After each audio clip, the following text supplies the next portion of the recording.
प्रिय भक्तजनों, आने वाली 18 मई को मोहिनी एकादशी 11:22 पर शुरू है।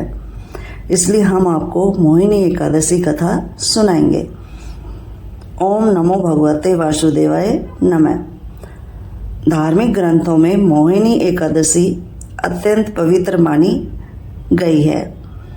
एकादशी का व्रत रखने से पूरे वैशाख मास के दान पुण्य का फल मिलता है।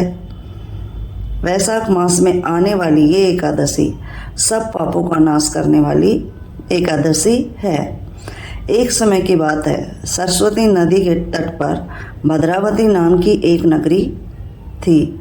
इसमें एक महान चंद्रवंशी राजा राज्य करता था। उसी नगरी में एक वैश्य भी रहता था जिसका नाम धर्मपाल था। वह विष्णु का परम भक्त था। उसने अनेक नगरों में धर्मशाला, कुएं आदि बनवाए। सड़कों के किनारे वृक्ष भी लगवाए। उसके 5 पुत्र थे, सुमना, सद्बुद्धि, मेधावी, सुकृति और भ्रष्ट बुद्धि। इनमें से 5वां पुत्र भ्रष्ट बुद्धि था। वह बड़ा पापी था। वह जुआ भी खेलता था और गलत लोगों की संगत में रहता था।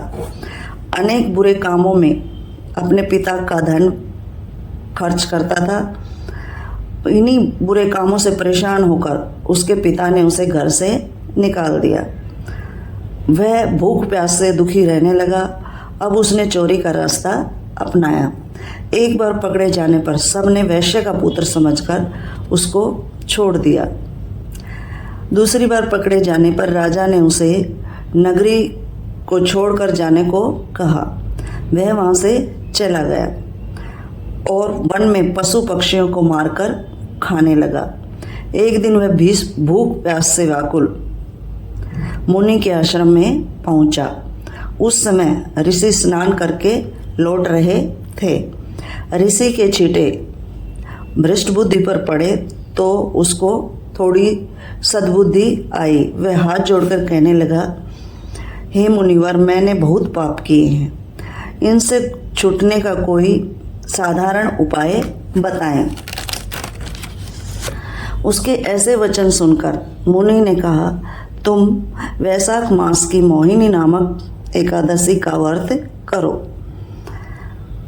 मुनि के ऐसे वचन सुनकर वह बहुत खुश हुआ।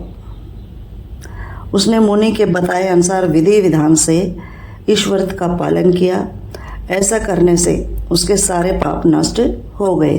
अंत में वह गरुड़ पे सवार होकर विष्णु लोक चला गया। इस व्रत को करने से सारे मोह नष्ट हो जाते हैं। इस व्रत से कोई श्रेष्ठ व्रत नहीं है।